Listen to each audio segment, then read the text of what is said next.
নমস্কার বন্ধুরা, বামস কিচেনে আজকে বানাচ্ছি সর্ষে পোস্ত দিয়ে নিরামিষ লাউ শাক।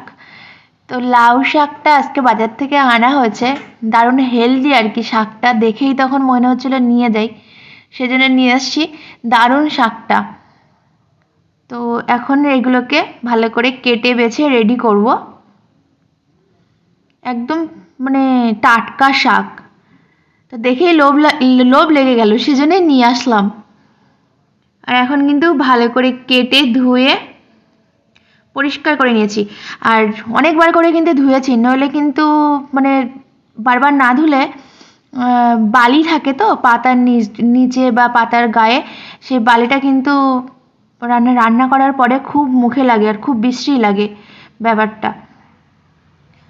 তো সর্ষে আর পোস্ত দিয়ে হবে, সেজন্যে মা এখন সর্ষে আর পোস্তটা বেটে দিচ্ছে। আর এর আগে আমরা আর কি ওই শিলটাতে কুমড়ো দানা বেটেছিলাম, তো সেজন্য আগে একটু কুমড়ো দানা বাটা লেগেছিল ওতে, এই আর কি। তো সর্ষে পোস্তটা কিন্তু মা সুন্দর করে বেটে দিয়েছে। আর এবার রান্নাঘরে যাব, রান্নাটা শুরু হবে। তার সাথে পেঁয়াজ, কাঁচা লঙ্কা আর রসুন লাগবে, সেটাও আর কি কেটে রেডি করে নেওয়া হয়েছে। তো এখন গ্যাসে কড়াই বসিয়ে দিই, কড়াইতে দিয়ে দিলাম পরিমাণ মতো সর্ষের তেল। আর তেলটা এখন একটু গরম হয়ে গেছে, এখন দিয়ে দিচ্ছি কালো জিরে। 1/2 চামচ পরিমাণ কালো জিরে এখানে অ্যাড করে দিলাম। কালো জিরেটা কিন্তু ভাজা হয়ে গেছে। আর এবার ওর মধ্যে অ্যাড করে দেওয়া হচ্ছে আগের থেকে কেটে রাখা পেঁয়াজ কুচিগুলো।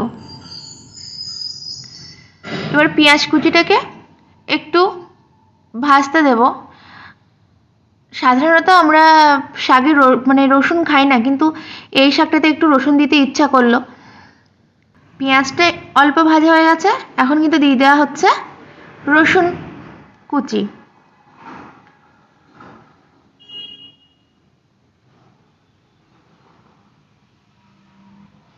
এবার পেঁয়াজ আর রসুনটাকে ভালোভাবে ভেজে নিতে হবে, যেন কাঁচা গন্ধ না থাকে।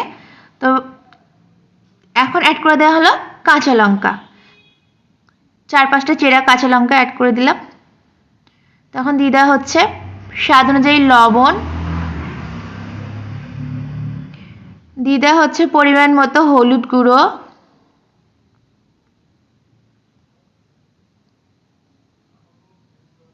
মশলাটা ভাজা হয়ে গেছে। এবার কিন্তু শাকগুলো অ্যাড করতে হবে। মা এসে রান্নাটা আর কি করে দিচ্ছে, আর আমি ভিডিওটা করছি এখন।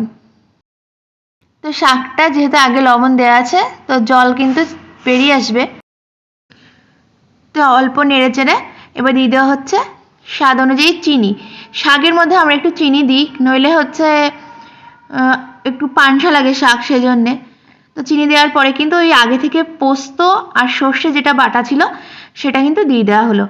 আর ওই পোস্তর বাটি ধুয়েই আর কি জল অ্যাড করে দেওয়া হলো। এই জলেই কিন্তু শাকটা সেদ্ধ হয়ে যাবে, আর জল দিতে লাগবে না। তো এবার সমস্ত মশলা দিয়ে শাকের সাথে ভালো করে মিশিয়ে ঢেকে দেওয়া হয়েছে।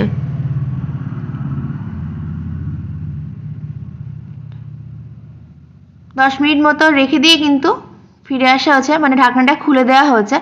এখন শাকগুলো একদম ভালোভাবে সেদ্ধ হয়ে গেছে, আর একটা দারুণ সেন্ট বেরোচ্ছে। নিরামিষ শাক, কিন্তু এটা কিন্তু খেতে দারুণ লাগে, যেহেতু পোস্ত দেওয়া আছে আর সর্ষে বাটা দেওয়া আছে, সেজন্য এটা দারুণ লাগে খেতে। বাড়িতে একবার এভাবে ট্রাই করে দেখবেন, এটা অসাধারণ খেতে হয়, নিরামিষ হলেও দারুণ লাগে খেতে। আমরা তো মাঝে মাঝে বানাই, তো সবাই আপনারা যাতে বানাতে পারেন সেজন্য রেসিপিটা শেয়ার করলাম। তো আমি রান্না করব বলে এলাম, কিন্তু মা রান্নাটা করে দিল, আমারই মজা হলো আর কি।